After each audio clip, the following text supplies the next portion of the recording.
I feel like life passed me by.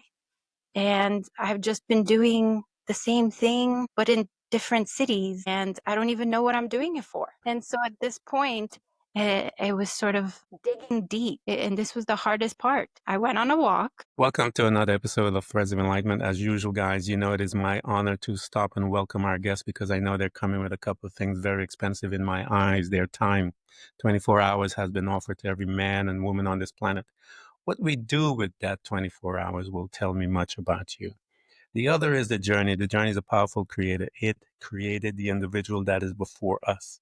And we want to honor her that she's coming and spending this quality time because once it's spent, it's spent. And the other is the journey. She's allowing us to become vulnerable in front of us. And we want to really stop, honor her, and thank her for allowing us access to what was deposited in her, her wisdom, knowledge, insights, all of those wonderful things that are there.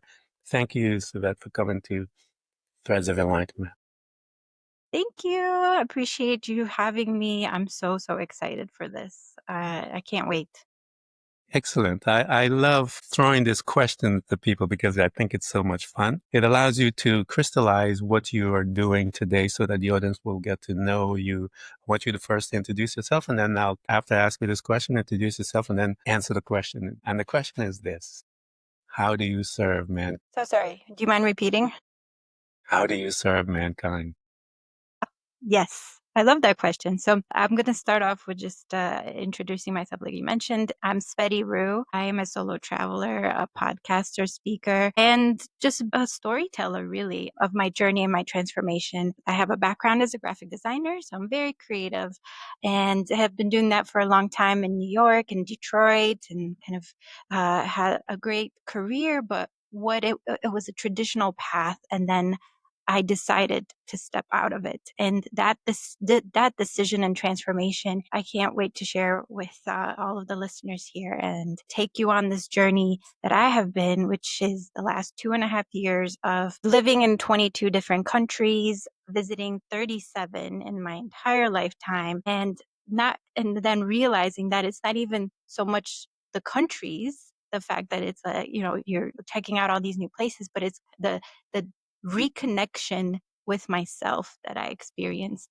and the pillars of transformation that happened along the way of finding out how much we are all connected, how we are all impacted and have similar lives anywhere you go into the world. And I love sharing this. And my passion now is to help others go on, figure out if this is their solo travel journeys in their future. And I love doing that through any way I can, through one-on-one coaching and any type of help that I can get, because this was for me entirely transformational, going from what was, again, a traditional life to something unconventional that I want to talk about.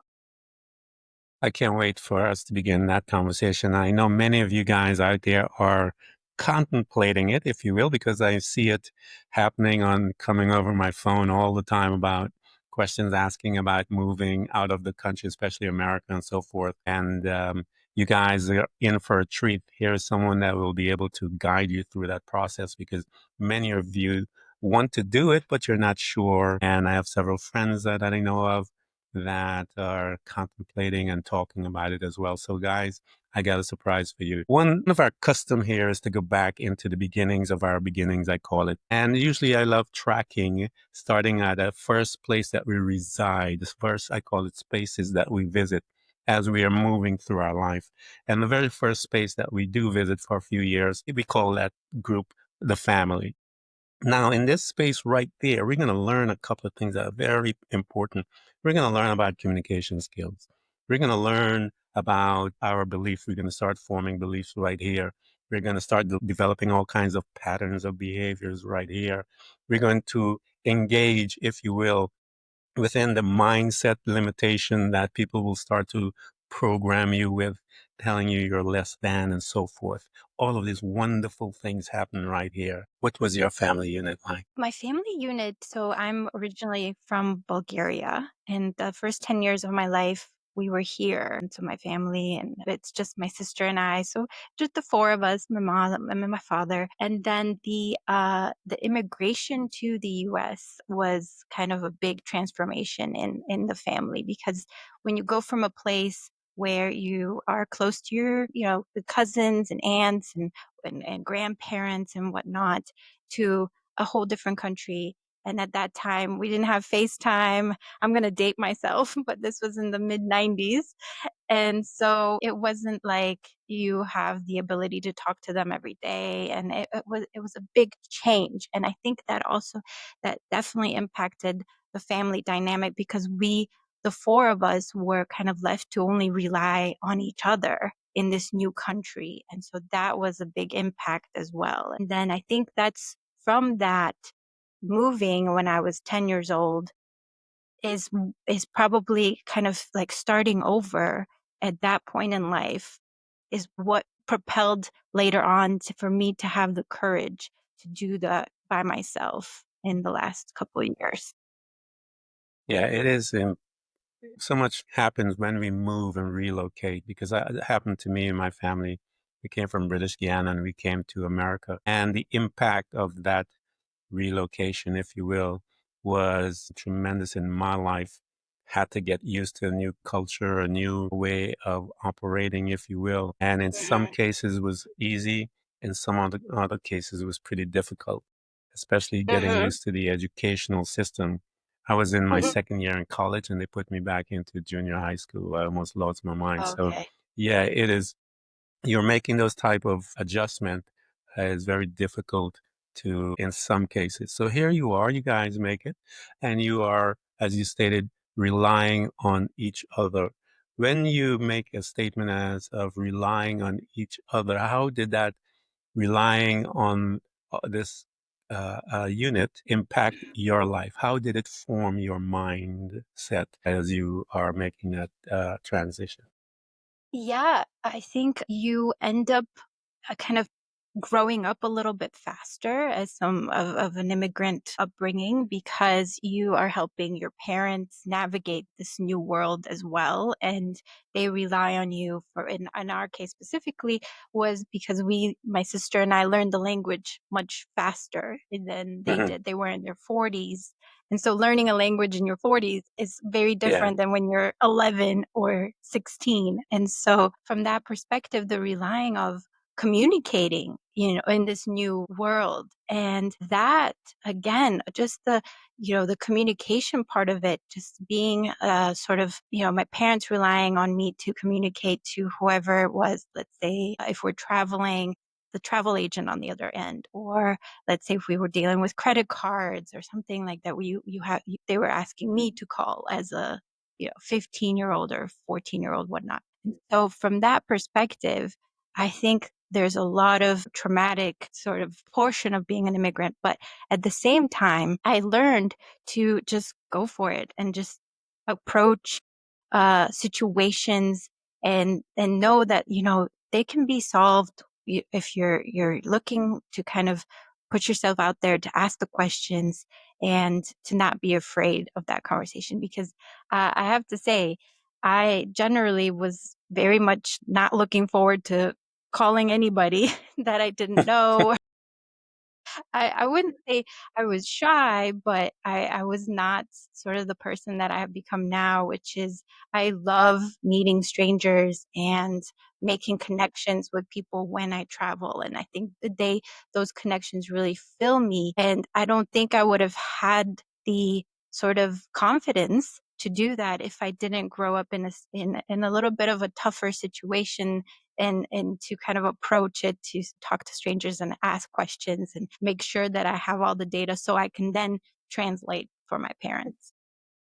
Yeah, I love one of the reasons, Swati, that I go back and I ask these questions is because it begins to, um, we can see threads that we start at a young age, and those threads will be a part of our being until we die.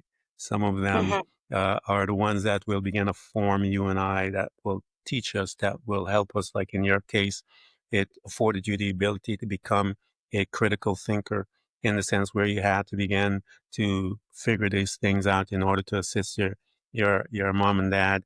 It also afforded you the ability to step out of your comfort zone where, you didn't want to do this, but in order to be, as you said, a part of the team to assist mom and dad, this was something that was necessary and needed to be done. And that uh, thread begins to be developed, and you're looking at the genesis of those threads as it's being developed in your life. And now it's such a part of your life where you are excited about meeting new people and engaging in that conversation as you're moving through life and you're heading into your, looking, we call this, we're heading towards adulthood, if you will, or independence, as they say.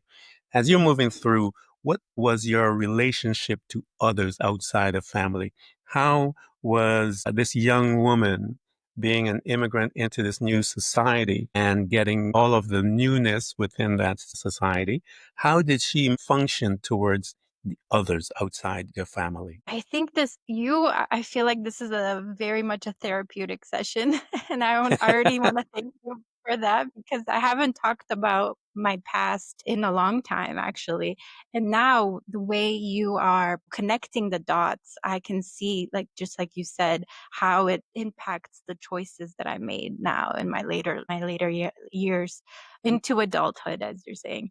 And I think now when you ask that question is I definitely treated a lot of the connections outside of my family, which were friends, and as a second family to the point where I was the maid of honor of a friend of mine. This is about 20 years ago or so. She got married, and I even said in my speech, I said, "You were the rock during the tough times and you were my second family and I relied on you like a second family." And so I think because those connections, and I'm getting teary-eyed and emotional because Yeah, I think it's those connections that I made then is something like, oh, like this is hidden deep. yeah, It's definitely I'm carrying it through to my solo travels, and now when I make connections with strangers and I see and they become like, this part of my life and interwoven, and we share some of these similar struggles or very different struggles, but we still are able to connect on our travels and then become so close that I would say some of the friends I've made on my journey have become another family, another kind of extended family. And so that I think it's from your question. It's amazing. yeah. It's amazing and again, these questions that I'm asking, I listen to you, I listen to your inner being as you are answering, and yeah, I'm getting my questions from you. One of the things that as we engage our life and we have communication outside of family, we have certain patterns that we develop within that communication skill set, if you will. And those patterns will go with us as we are embarking in life. And when you stated that you had your friends you looked upon them as a second family. So when you embark on your life, if you will, your journey, you will approach everyone with that mindset, the same approach. And so that when you engage in that conversation with that stranger in a different country that you meet, you're carrying that core belief that is a family. So when you connect, there's this deepness within that connection, and you're able to create a family as you're moving through. That's why it is important one's creation with family and so forth. I try to turn all these things off, and I still, my son, I have sons that all over the world, and Wow. he's my son that just called. I apologize for that. By the way, he's calling from Japan. He's there visiting his brothers. So we are all over this globe. So here you are developing this beautiful continuity, if you will, with others as you're moving through life. You're looking at college, and I know how important it is for college in a house of an immigrant, especially the conversation that we have in it. When you were having those conversations, what school did you pick, number one, and what field of study did you pick it? Why did you pick that field of study? when you decided? Yes. So, as immigrants, you tend to be on the practical side. So, the school that I picked was the one that gave me a full ride. And so everything was paid for based on my academics. And which that's also very kind of an immigrant mentality that you're coming to a country and you're going to get all the straight A's and you're going to be the best version of yourselves because your family sacrificed for you to be there. And so there's the whole things to unpack there about you having this pressure that to perform in a way. But on the other hand, I had a full ride to college, and it was a local school. I grew up around Detroit, Michigan, and it was a great university because also there's one of that is that it allowed me to study abroad. So I ended up doing 6 months in Sweden during my college studies, and that's another sort of, like, traveling that was constantly in the back of my head that if I'm gonna go to a school, I hope they have study abroad programs, and, I was looking for that, so and it did, and that 6 months in Sweden when you're 20 years old, it was just that introduction to I didn't even know how to cook for myself yet, and so I had to keep at that time calling my mom and say, "Mom, I know this is gonna, be taking up minutes, and I don't know how much it was gonna cost at that time through like the cell phones, but it's like, can you give me the recipe? Like, please email me the recipe." Just because I didn't even know, and then I'm trying to figure out how to cook in a foreign country. That was kind of the first introduction as well, and I think that also gave me confidence. Actually, I know it gave me confidence coming from those 6 months in Sweden to know that I can live in a country where I don't understand the language, where you have to rely on English. And, this was almost 20 years ago when I was in college. And so this is that when you have that first introduction when you're younger, that that shapes you for the future. Yeah, I always tell people travel is one of the best things you will ever do, especially those that are younger and heading into college and so forth.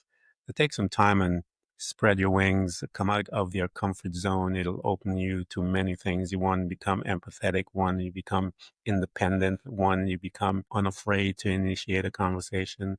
There's so much available to one that steps out in that arena of traveling. It'll change your being. I would tell Mhm. people your being Yeah. itself will change, your mindset, everything about you will change, and it will impact you as you're moving through your life. Here's this young girl. She's a traveler. Started. You traveled from. We just started, and you're in 3 different countries. Your home country, America, and now you're in Sweden. So here you started traveling already, and you are it's making an impact in you, and it is opening you up to other cultures, and the independentness of you is being stretched out even further as a young woman, having that conversation on the behalf of mom and dad, dealing with people you don't want to, all of these different things, heading in a new country and all of these things. As that professional stuff started to happen with you as far as your ability to learn because of the profession you're learning in a way. How with this young girl, she's standing there, you're calling mom for food, how to cook. This independent streak is on beginning to be developed. What did you begin to notice, if you will, within the mindset of this young woman as she is being developed by life in this fashion? Yes, that you said it, the expansion of sort of the mentality that happens in those situations, in those experiences is it now in retrospect looking back, it's just so big, it's so grand, and looking back at that, I think it opened up my world, literally. It Yeah. opened up my world to understand that there's a bigger life out there, not just sort of the one that you have grown up in your hometown, and that's comfortable, and that's very you can always rely on that and secure. And then there's that with those initial travels and that 6 months in Sweden, I realized that I could love something else maybe even more than the life that I had in the US. And I really, really enjoyed my time there. And I met some amazing people that shaped, again, my understanding of I don't have to have the same story as this person that I'm meeting, but I can still connect with them in a deep and meaningful way. That is awesome. Isn't it wonderful to be afforded that opportunity? And many are not. And again, I always challenge people, step out of your comfort, begin little across the border of a different country. Mhm. Just trust me on this. Just do it.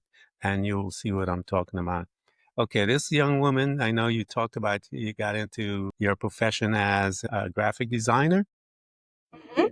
And she begins to gravitate towards graphic design. When you were heading into college, as I said, what did you study there? Was it the graphic design began to study there? And what was the pull that put you in towards that versus business? What was it that happened inside of you that Mhm. triggered that specificness in your professional study?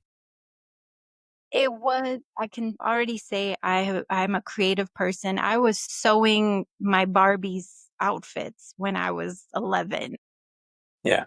Just I was tapping into I was drawing, I was playing on the computer, just kind of trying everything, and that's sort of the personality that I do have is because I'm a curious personality. And so from an art perspective, you are constantly learning. So the reason to gravitate towards graphic design is that, it's a profession that you can be working in an advertising agency, which is what I did. You could be working in a specific in-house. I was working for a hospital for a long time, in-house design. It's many avenues, many different clients, sort of the exposure that I gravitated towards is the biggest part of that profession is because I got to experience all of the different facets of the industries and Yeah. sort of learn about each one of them in order to create designs for them. And I did that for a long time. I was an art director. I was living in New York City for 2 years before starting my solo travels. And that's for anyone who's a creative out there, they know that I'm so sorry. That's okay. Apologies. I feel like we both got Yeah, phone that's all calls right. today. Yeah, that's In okay. my defense, that's not even my iPad, it's my mom's. That's okay. That's all right. Life happens, you know. Yeah, I turned off all my devices, but I forgot to turn off hers. And so, yeah, the graphic design in living in New York, that is the mecca. That The is the Mecca. the place to be as the sort of the advertising Yeah. center of the universe of graphic designers. And I was so lucky and grateful to have experienced 2 years living there to really take my career to different levels. And it was so much work. It was so exciting. It was amazing. But the fact that it was also New York also ties in with travel in like a transient sort of city of being exposed to different cultures. So not only was I working hard to sort of continue graphic design and being a creative person and learning so much about different industries, but at the same time, I was meeting people from all walks of life.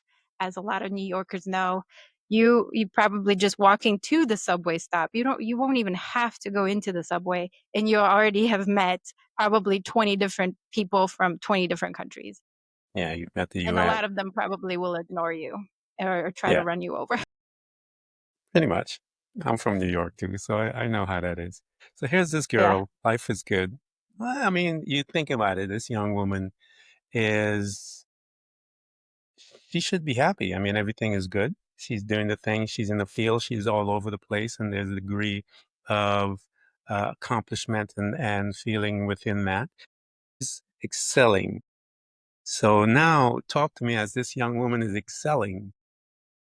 Yet, as Yes, you said, 2 years you worked there, things began to happen within your being that exactly. causes you to make some decisions. So talk to us now. Here's this girl on the one hand, excellent. She's achieved all the things that the programmers tells us that one must achieve. And yet, talk to me about that thumping, that unease? When did you Yeah. recognize it? What did it look like to you as this young woman with this, on one hand, life is good, and on the other hand, which is an internal language, an internal world, there is this unrest. What was happening? What did it look like? Yes, I can. This is a great transition into it because in New York is when it began, when I first felt the loneliness come through, the loneliness that I had not experienced up until that point. And so that loneliness began in New York when you are feeling surrounded by people, but you're all by yourself somehow because you're far away from family, you're far away from friends that you grew up with. So New York has this. It was just kind of this inner. I had to face myself with what it is. This program, like you mentioned, is this really what I wanted to do? And so then the pandemic hit, and I ended up moving to San Diego. And this is the last place that I was living in permanently before I started to travel. And I was still working for a New York agency, and it was sort of like I took that loneliness with me from New York to San Diego, and then it just got worse, and it got worse over the years, and I was having a hard time connecting with people in San Diego. I kept having these low moments, and then uh, and that was years. This is not we're not just talking about months. We're talking at Yeah, least 3-4 years of what is going on, like why, like you said, and like I've also talked about, like everything on paper is looking like it should be. I have a great job. I've worked so hard for this. I'm a social person. I make friends, but I'm not connecting with anyone. I feel so empty.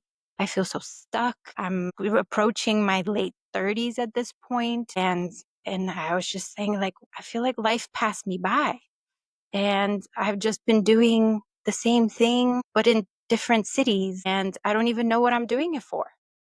yeah, yeah, And so at this point, it was sort of digging deep.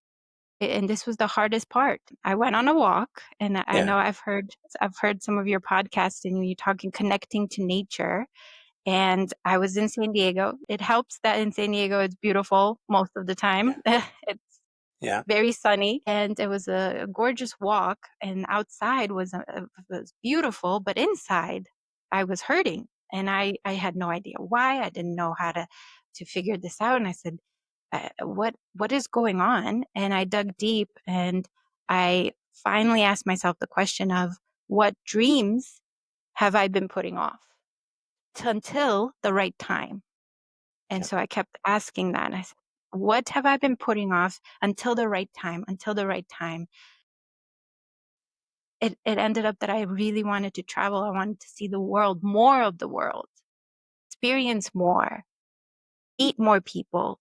And then in that process, I ended up finding so much peace within myself. Powerful story.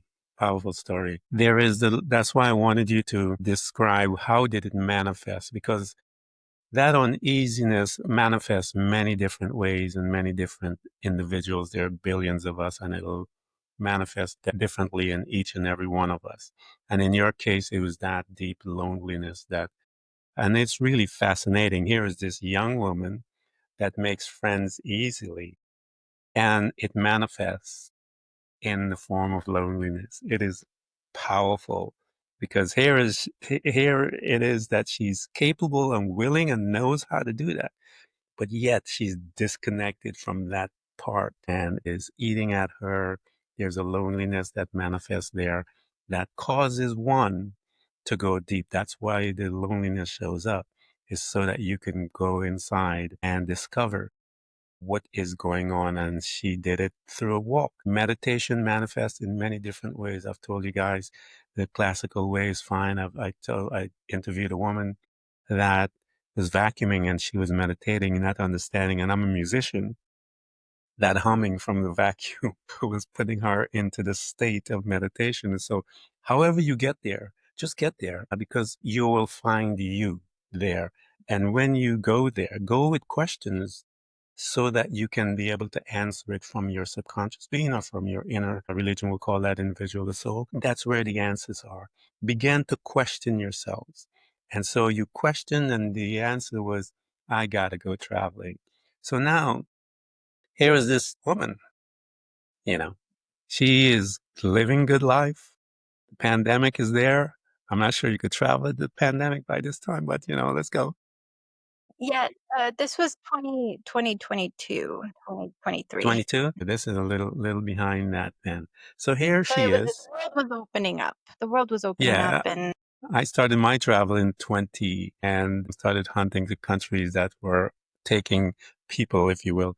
So here you were, you made that appointment with self. You got your direction. Now you are packing. Okay. You got to tell your people first, I'm out. And now you're packing to embark on this. How was she doing? How were you doing? What was happening inside of you? This is a nerve-wracking time, but you know, exciting. there was so much fear and doubt. Yeah. Yeah. Just fear of the unknown, fear of what am I doing, and all of this, just sort of where am I even going? I didn't have a strategic, nothing was planned out. The only thing was planned was that I bought a one-way ticket to Malaga, Spain. That was my first destination. And I said, Yeah. I love Spain. I've been to Spain before. So it was sort of safe to, but I've never been to that particular city. I didn't know a single soul. I just booked it and I said, it's going to be one way and I'm going to put all of my items in storage unit, the ones that I didn't sell.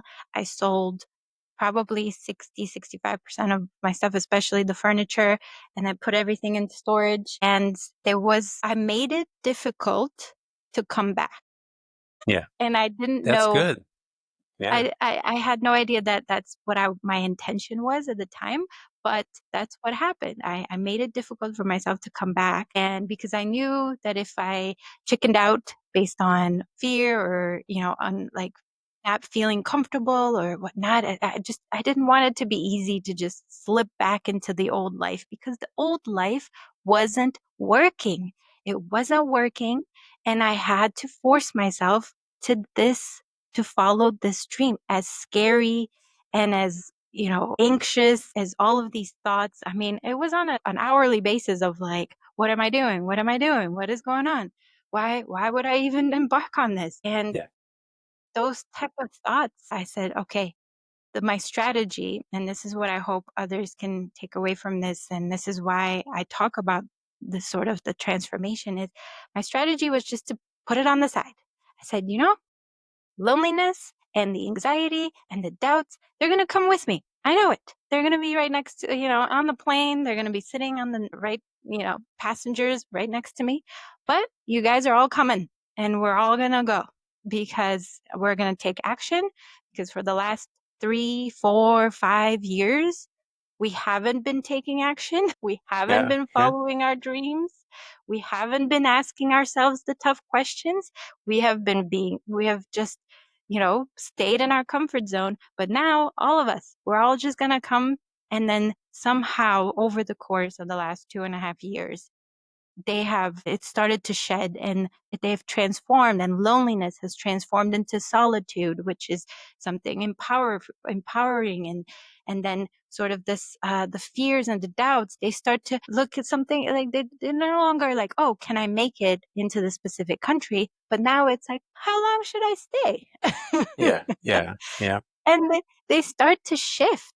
And that was my strategy. I just said, you guys we're all going along, but we're doing it.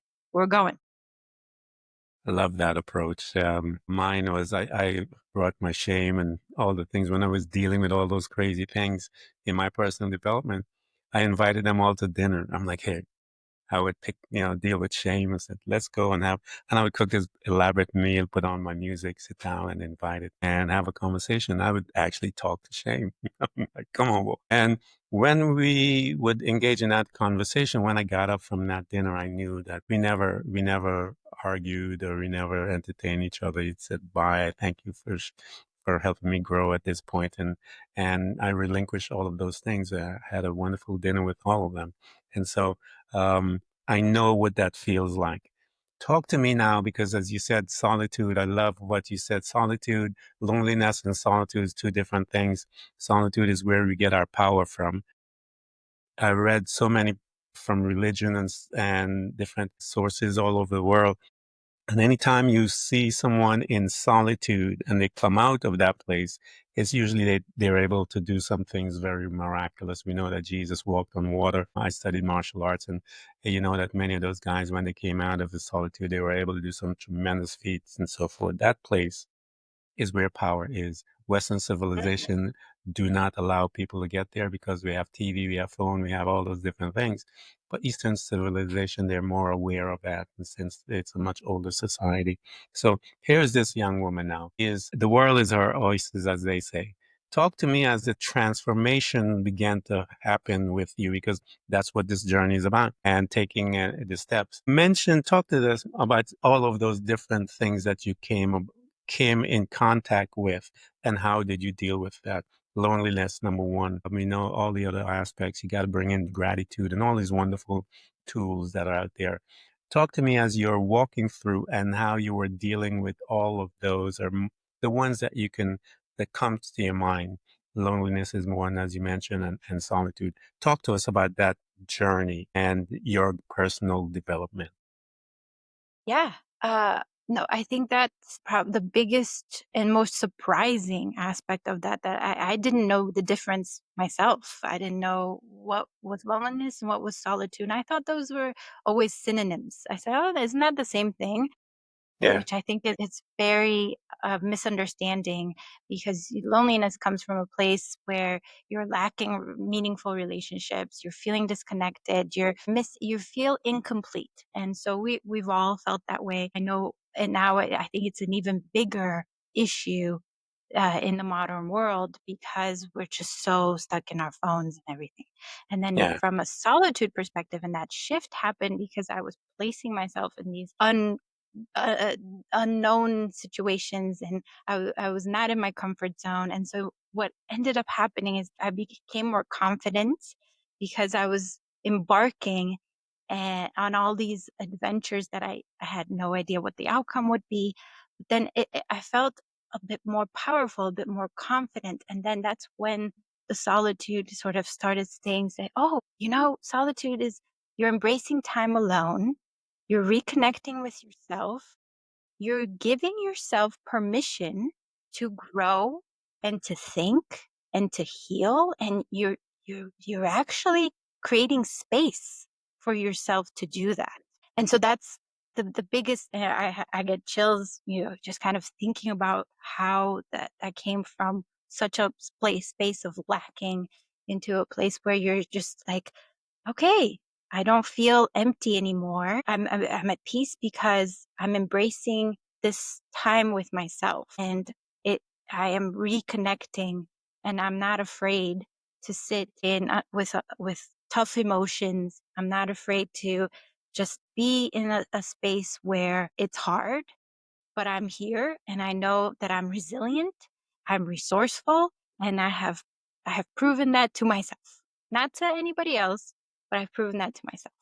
And so that's sort of when you embark on these, like you give your dreams a shot, yeah, you start to align with them, and then you end up getting so many benefits from all of those experiences, and that benefit, which I had no idea what would happen. I thought like, oh, I'm just gonna see like some really pretty architecture in all these places, and maybe I'll meet some people. Maybe, maybe that yeah, would happen. But then I started to reconnect with myself. And then I also made it a point to start conversations with people, because I was just curious about locals, about other fellow travelers. And just hmm, that little bit of curiosity led to some of the most deep conversations and deep connections that I've had in in my entire life. And between figuring out, sort of being comfortable in my own skin, and now knowing that I can tackle and problem solve any type of Yeah. travel. And, and I think now looking at it, it could be a travel problem, but it's also a life problem. So let's say because of the fact that I am now more confident, more resilient, that I can solve a travel problem, I also carry that through to a life problem too. And so that's also another benefit. And so between the understanding of solitude, the understanding of you can make connections that are so deep and powerful, and then you're just living in alignment. I think those three can really help. And just to kind of say, because a lot of people I've met on my journeys, there've been some critics and some people that have just said, "Oh, well, listen, this doesn't make sense. Like, if you're lonely, why are you going out there to be more lonely?" Yeah. Yeah. Yeah. And so, and I'm saying to them, is like, well, what exactly is the fear here? Is the fear that you're going to be lonely at your home? Because that's a given. You're already doing that. And so it's really everyone's feared to that they're thinking that once I change my setting and change my city or country, or even just like down the road, you just change the restaurant that you go to, that's not going to make any impact. So why should I do that? But it does somehow, like, because you're taking that action, you're doing that first step to step out of your comfort zone. And so it, in a universe setting, sort of propels into you're doing a small action, but it's got like a ripple effect that it changes. Yeah. Fearfulness is the currency of 90% of the people on the planet.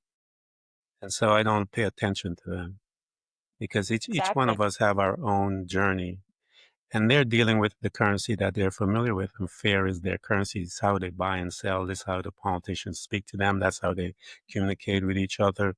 Fearfulness and restrictions and so forth. That's the currency that they deal with. Those that are interested in personal growth, solitude is that type of currency. And solitude is a place where one, as I said, you obtain your strength, but you are affording the ability with self. You are getting validation from a different location, if you will, from the inner being, from sources that are more powerful than yourself. You're gaining validation as to who you truly are in this place of this earth.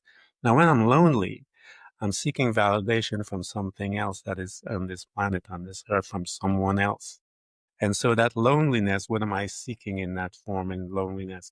Some kind of validation from another person, maybe a conversation, something, but I'm trying to seek it from someone else. But solitude, I don't need nobody else, and that's what you get to learn there because you see the validation that comes from within. And that type of validation is safe. It is powerful. It is, it will expand you in so many different ways. But when you go to loneliness, that validation that you seek can be used by individuals that are skilled in manipulating you and that loneliness. But in solitude, they can't touch you. They can't touch you there. And so one has to understand the difference and the benefits of each and every one. Where do you want to be? Where you're looking for validation from someone or where you want to go look for validation from yourself to see how powerful you are, how great you are, how wonderful, how bright, how shiny, how all of those things, loving, deep, kind, all those things you see in the space of solitude that you cannot see in the space of loneliness. So you've got to learn where you are and what the fruit that it'll bring to you and what you want to do and what you want to change in life. It's all up to you guys. That's what this thing is. It's all up to you. You choose become a creator or just continue to live in your default program. It is your choice. But freedom is in that space when one creates, because when you are in a creator, meaning that you're able to take control of your thoughts and choose which ones you give permission to it to exist and breathe. You are in control. You are taking all of the control. You're taking all the responsibility versus the default program. You're just drifting. Here you are learning about you. And as you engage in these conversations, again, those are powerful conversations because I've done those conversations and how they have, again, impact your being. Talk to us as remember one of those conversations, if you will, because those things are so powerful. They come out of nowhere. And next thing you know, you're propelled from this conversation on a journey that is absolutely amazing. Remember one of those when you were debating, navigating between loneliness and solitude, and you stepped out and you said hi to someone. Talk to me about one of those times. I think it has to, it's tough to pinpoint for me just, like this was a moment where it was like I stepped from one to the other, but it was just a series of sort of validations, like you said, from myself as saying, I will take this moment to, let's say, treat myself to a fancy meal. And I'm going to go there and I'm going to enjoy this. And it was is the intention of saying, I want to switch this up, switch the narrative, the original narrative of saying, like, I can only enjoy a fancy meal if I share it with someone. And that's the narrative that so many of us have been taught and are all constantly saying that I'm not going to go to a fancy restaurant just for me. But it was one of again, it's like taking that action to say, I will. And I deserve it. And I appreciate myself. And I know how much I enjoy this sort of food and the atmosphere. And that's when it opened my eye, when I actually did it. And it sort of, hey, this is, I am enjoying myself. I am spending time in this space of being sort of free and doing kind of like what fills my cup. And and then from there it just kind of continued to grow, and I said, okay, so this was just the first step into that transition, that like all of these, the loneliness narratives were holding me back, like you're not going to have fun, you're not going to do this, all of these, you're not. And then you sort of just open up your mind to the opportunity that you can enjoy this and that you Yeah. will sort of, you're opening up your world. And then from there, it's not so much that I need to meet other people. It's more of like, I'm really good. I'm content. I can have a Mhm. meal here by myself. But then you sort of look over to your shoulder and you're just like, well, let's bring out an energy here with Yeah. others, and I can share my energy. And so you're coming from, you don't specifically need people. Oh my gosh, I'm bored. I'm Yeah. not having fun. I'm this. But once you're kind of figure out that you're okay, you're good. But then you're like, I want to share. I want to share my energy with with this stranger. And so when you're willing to give instead of what can I take from them, I think that's also another step in the solitude, is you're not you're not just isolating yourself, but you're comfortable with who you are, and now you're ready to give.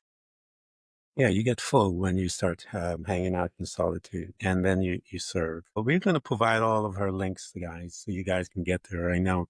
So let's talk about some of the services that you have. I know you have your podcasting and stuff like that, and talk to them about that because I want those that are listening to us get to her podcast, listen.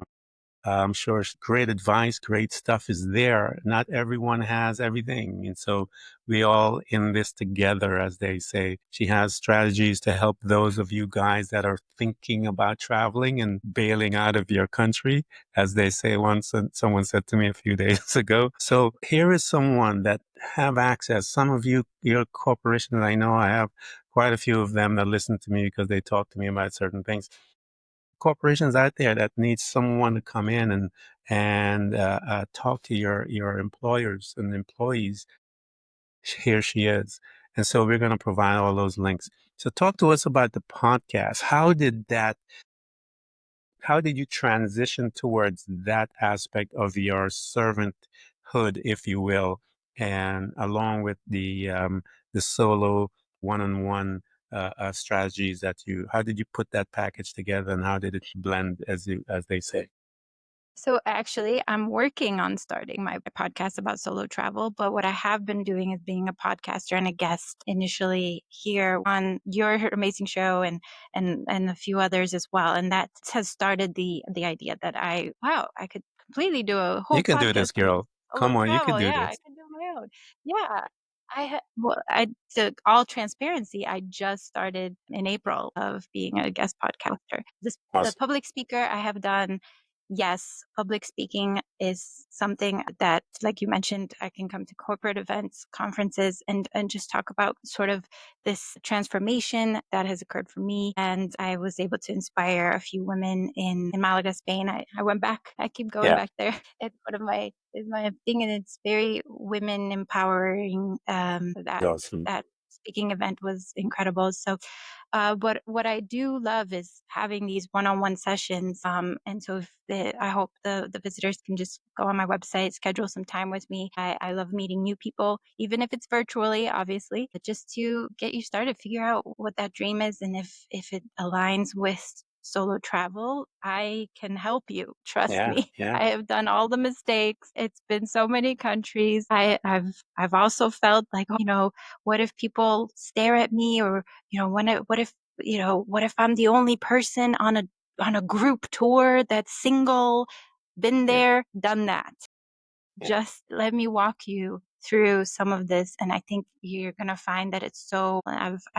I've met so many different people. I've provided advice on how to kind of keep this going, whatever the budget is. We can make it through. Yes, check out my website. Also on Instagram, Tsvety Roo. So SvettyRoo.com, my website, and then Instagram, Tsvety Roo again. A little bit tough of spelling, SVETYROO. Guys, we're going to provide that, and you need to get to her. It's imperative. I always tell people, explore. Not everyone has. I would give my sons this advice, and I give to anyone. You don't know who holds the key that you need for the next adventure in your life. It can be, and I would tell them, even a homeless individual, because it happened to me. We were a homeless man that area I was in, and I walked and saw him, and I sat down, and we started to talk. And the wisdom that was afforded me at that time gave me the opportunity to embark in a tremendous part of my life. And so you don't know who holds the key. One must be open at all times. And we're going to provide a link. Get into her space. Talk. Many of you are thinking, contemplating traveling again because of what's happening in the different countries. Here is someone that has been there, especially these young girls and the women. Here is someone that has a woman, single woman, on her own, dealing with all the fearful thoughts that will come up as a single woman. Here is someone that embodies all of that and can truly guide you as to how to navigate some of those feelings that you will have in those thoughts, because those thoughts will come and they will initiate feelings. And she will be able to help you with those thoughts to guide you in what you want to do to find out this new individual. And I promise you, you will see how beautiful you truly are. Get into her space with the one-on-one and get moving with all the others as she start the podcast. Track her down. Get in, Thank learn from you, her. Okay? Ken. Oh, You are go ahead. amazing. Thank you so much for the opportunity, Ken. This was so. I'm so grateful. Thank you so much. I do appreciate you coming. And let me ask you one last question as we are closing this thing up. You have a mic in your hand and you have one right there. But that beautiful little mic is plugged into all 8 billion plus people on this planet. What would you say? Explore the world. Just be curious and explore, and you will find that you will reconnect with yourself in the process of doing so. I love it. Thank you so much for coming to Threads of Enlightenment. This has been really fun. Thank you so much. Thank you. Thank you all. Thank you. Thanks for tuning in to Threads of Enlightenment with Ken Primus. Hopefully, you're now feeling more empowered to overcome the challenges in your life, whatever they may be. Share that inspiration with others by telling them about this podcast, rating it, and of course, remember to subscribe so you don't miss a single episode. For more connection, you can find us on Facebook and Instagram by searching for Threads of Enlightenment. Until next time, stay enlightened.